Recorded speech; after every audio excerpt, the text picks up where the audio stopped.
what else do you need to know about if you need a mixer or a recorder?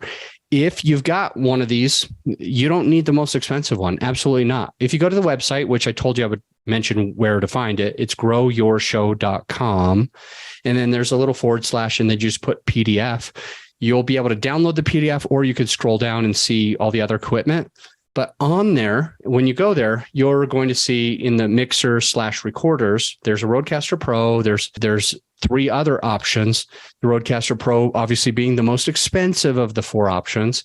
And then there's another one that's only about a couple $100 instead of $700. So that way you can go there and you can kind of pick and choose. Do I need it at all? Am I trying to work with XLR? If so, yeah, you definitely need one of them.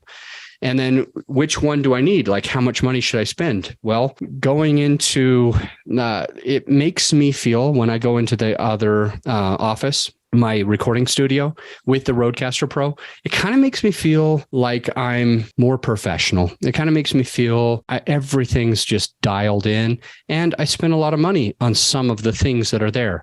I got like 3 monitors. I've got, 2 different webcams. One of them zooms in and out. I've got everything set up exactly where I need it. And then I've got my Rodecaster Pro, which not only can be a recorder and have that second recording, that backup recording, it also has the ability to put on my theme music. I can just push a button and my theme music for my podcast will play. Or if I want somebody laughing or clapping or cheering or crickets, I can press that button and have any sound that I want to play right there on the spot, so long as it's one of 9 sounds and I've uploaded it early.